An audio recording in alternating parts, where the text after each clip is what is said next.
I once heard an editor at a writer's conference say that when she's going to acquire a manuscript and she's going through the piles of manuscripts that have been sent to her, that she goes through to see how much white space she sees. So how much dialogue versus exposition she finds on the page. And then she decides which one to read based on how much white space or how much open space there is in the manuscript. Now, does that make sense? Like, why would that be the first scanning mechanism before she decides to read the story? Well, there's a good reason for that, and that's because she's looking for dialogue. Dialogue is interesting. It defines your characters. It picks up the pacing of the novel, and readers really just enjoy dialogue more than they do exposition. So we're going to talk about writing really interesting dialogue, because that's going to help you sell your book. You have a story to tell, but you don't know where to start. Let me show you how to free your story. I teach you how to write and how to dig deep in your soul to release your story and make a difference in the world. Welcome to the Julia Amante channel. If we're just meeting, I am Julia Amante. I'm a women's fiction author, and here on Fridays to give you some writing tips. So let's get started talking about dialogue. What makes good dialogue? Well, it's one of those things that is sort of deceptive, right? It's like what we know good dialogue when we read it, but what is it, right? Like, how does it, how do you write it? And if you read dialogue, you'll notice when you read good dialogue, it's almost like you're listening to speech. And again, it's deceptive because it's really not at all like real speech. But to us, it sounds like it when we're reading, that it's just like listening to actual people speak. It's also, it flows well, right? So when we read good dialogue, we know it's good because it just flows. It moves through the novel. We've gone through 3 or 4 pages. We haven't even noticed that we've been turning the pages and that we're moving forward with the story because the dialogue is so good and so interesting. And it allows us to become immersed in the characters, right? Into their drama, into the things that they're saying. Because again, it feels like we're listening to just people speak, to our friends talk.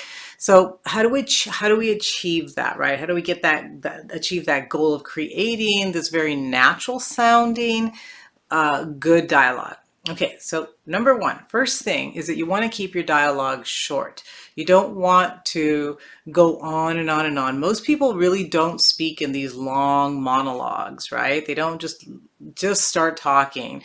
They say a few words and then they wait for a response from someone else, and then they repeat something, they continue to speak. So it's not like they're just talking. It's like, oh, I have this theory about, and then they go on and on and on and on and on. We just don't talk that way. And so the first thing is just keeping the dialogue nice and short. Say what you need to say, and say it, or what the character needs to say, obviously, and say it in a short way. So for example, somebody may say they want pancakes for breakfast, right? And they might say, what are we having for breakfast? What should we have for breakfast? Right? And then the other person is going to say, well, I don't know, what would you like? Now, you don't want to have dialogue. It's another thing. You don't want to have dialogue that's very boring, right? I mean, you don't want to talk about normal things, but this is just an example of like how short people tend to speak. So, what would you like? Well, how about pancakes, right? So they speak in short, not even, sometimes not incomplete sentences, short phrases. Or they might say, I kind of feel like having pancakes today. I haven't had those in a while.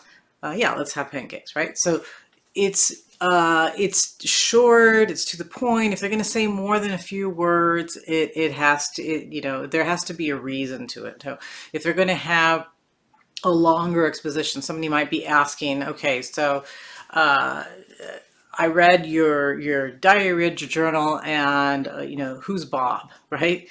Are you cheating on me? Oh, no, no, Bob? Oh, yeah. Well, let me tell you about Bob. Right? And they might go and they might say a little bit more. No, the reason I wrote about Bob was because of this. No, there's nothing going on, right? So they might go on a little bit more if they have to give an explanation or they have to say something. But typically, again, the sentences, the responses are going to be short. The other thing you want to do is make sure that you're not dumping a bunch of backstory into the dialogue. So people, again, tend to not go say the obvious, right? oh, remember when I had that car crash and I broke my leg and then I couldn't walk for a week, right? Like, well, why, yeah, of course I remember. I live with you, right? So most people don't talk that way. They don't say that. So think of creative ways to bring in that backstory if you need to, right? So it's like maybe just saying, oh, this knee, it aches so much ever since, that accident, right?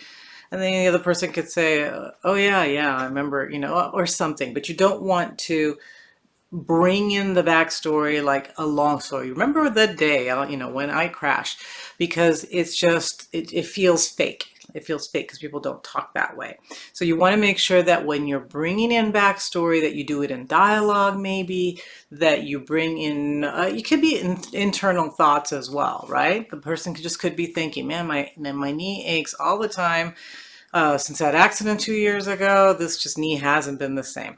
So that you are thinking, but you're not going into the whole thing. If the backstory is important and you do need to bring it in, sometimes it's better just to bring it in little chunks so that it feels natural. It feels, unless you're doing a complete like flashback to the past, where there you're going to have entire scenes, right? So if it's important enough for people to actually see the things that happened in the past, and you might consider a flashback. Otherwise, don't fill up your dialogue with a bunch of backstory, because that's not the way people talk. Number 3 is that you want dialogue to serve more than one purpose. So it's not just chit-chatting with one character and another character. What you're doing is that dialogue needs to move your story forward. Okay, so whatever the people are saying to each other, there should be a purpose to it. So even though I said it sounds like real speech, it's not really. You're not really going to be talking about the pancakes or the coffee or something like that, because nobody really wants to read that. It's just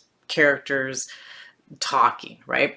Unless the purpose of that conversation, the purpose of this sort of boring dialogue going back and forth, is to reveal some character trait, to reveal something about the relationship and the way these two people get along. Maybe they don't ever say anything significant to each other, and that's why their marriage is falling apart, right? Because they talk about things that really don't matter. They're talking about the coffee when they really should be talking about why a person drinks too much or what's going on, right? So remember that your dialogue should serve any purpose. If it is just this boring back and forth dialogue, why? Like, why are you doing that? Or if you're trying to reveal some kind of secret, or you're trying to give information, whatever it is, there should be a reason why these two people are talking to 2 or 3 or however many people are talking to each other. And it should help you to move your story forward. Okay, number 4 is that you want to make sure that each person that is speaking has their own voice. So listen to people, and you'll hear that the way people speak is very, very different, even when they're saying the same thing. Some people just mumble a few words. Some people really are more flowery, and they really do talk just a little bit more. There are different ways that people speak, and they have different voices. Some people are, very excited about things when they talk. Some people just want to say the minimum. Okay, so what is the voice of your character? Make sure that each character sounds different when they're speaking, right? So some people may say like, hey, where's the cat? I don't see the cat. And the other person might say, well, I don't know, he didn't come back, he's lost, right? So that's not enough. And another one may go into details. Well, I don't know where the cat is. I looked for the cat last night. I called the cat. I went in the backyard. I looked in the house. I can't find the cat anywhere, right? So one person may just have a really short way of saying something. Another person may speak a little longer and say more. Some people may be more descriptive in their speech. Some people may have a different type of vocabulary, a different type of cadence. So make sure that each person sounds different, okay? That it really does sound like 2 or 3 or more people speaking. Pausing for a second to let you know about a couple of courses that I've created. If you're a beginning writer and you want some help with your book, I just want to let you know that I do have a basic course on how to write, and I'm going to post it below.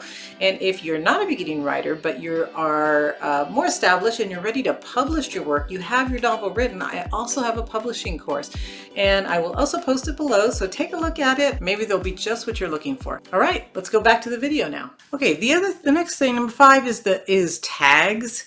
So that's the he said, she said. Okay. So he said, she said is perfect. You don't need to have she exclaimed, she screamed. First of all, you can't, I mean, you can't scream words, but unless it's very rarely, you don't really want to change the he said, she said, because nobody notices the said, she said. It just really tells us who is speaking. But people pretty much read right through that, right? So they don't, it's not, but when you have she exclaimed, it's like, huh? Right? It really draws the reader's attention to what you just said. So to avoid a lot of those, you can have one every once in a while just to make it sound a little different if you need to. But honestly, he said, she said is enough. So don't fill up your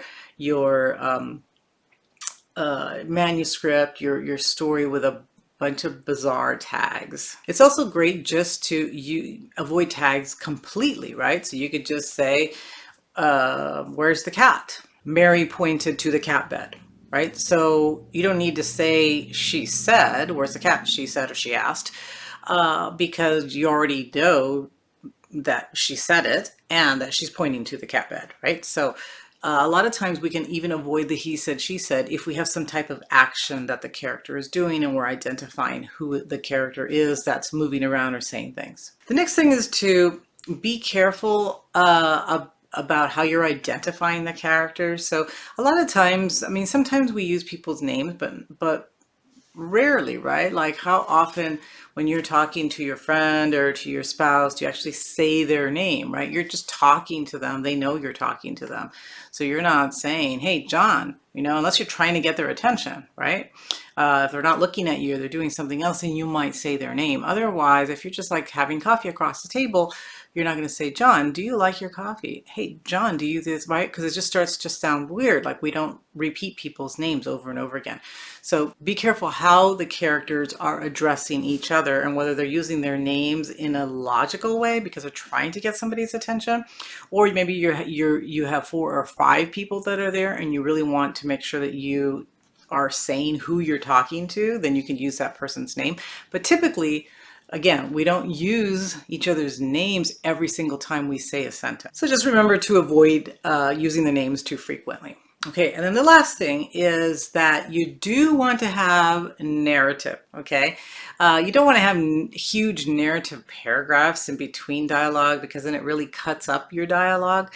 But you do want to have something like, so you don't want to have pages and pages and pages of just dialogue because then that gets tiring as well. The reader gets tired and we need breaks. We need to have some dialogue and we need to have some narrative or exposition because all of it makes the story. So we need to have both. It's just that, having a lot of dialogue, especially in commercial fiction, is very appealing to editors and very appealing to readers. But you do want to have some narrative in there. The narrative gives us the break from the dialogue, and it also allows us to hear what's going on in the character's head. What is the character thinking? What's their next move? What are they going to, what's their plan for the next thing, right? I think I'm pretty sure I've talked about scene and sequels, right? Where you have a scene and then you have a sequel that is a little bit more reflective. And this is the same thing. So you have dialogue. You want to have some narrative that gives us a break from that, and we can actually get into the character's head and see and hear what they're thinking. And dialogue is a lot of fun to write, right? Dialogue is actually my favorite part of writing. I love writing dialogues, and I think because I like it, I tend to do it well, right? Usually whatever part of writing you like the most is what you do the best. I'm terrible at description, but I'm pretty good at dialogue. And so that shows in my stories. And I like that, right? I love dialogue. I love putting people together and just having them interact and talk. In fact, usually my first draft is really full of dialogue. It's mostly dialogue, and then I have to go back in and add the stuff I'm not that good at, the things I don't like descriptions and all of that, right? So I go back my revision and I add that. So whatever comes naturally to you, you want to do. Maybe you're more of an exposition or more of a narrative person and you just want to get the story down, but then go back. And anytime that you see large chunks of narrative, it's like, okay, well, can I turn this into a scene with more dialogue? And if you can, then try it. See if it feels better. See if it feels like, you know, the pacing picks up. See if it sounds better to you. See if it captures you think it's going to capture the reader's interest more. So do whatever you feel like with your first draft. Make sure that you go back and add that dialogue, or if you're, you know, a heavy dialogue writer like I am, make sure you're adding the narrative in there, of course, as well. So to write that snappy dialogue, then make sure that again, you follow these steps and that you're making the dialogue interesting, not a lot of chit chat, that it's moving your story forward, that it's interesting, so that the characters are saying things that the reader is really wants to know, needs to know for the story, and that you just keep your pacing up. And just remember, though, that dialogue is not real speech, but it should sound like, it should mimic real speech. So even though it's not real speech, it should sound like it. It should sound like two people talking, and it should feel real. And to do that, you're manipulating speech and you're being creative with the way that you're presenting information and moving the story forward. Okay, so I hope that this helps. I hope it gets you to think about dialogue a little bit more. If it does, please hit that share button, hit the like button, and come back and see me next week. See you then.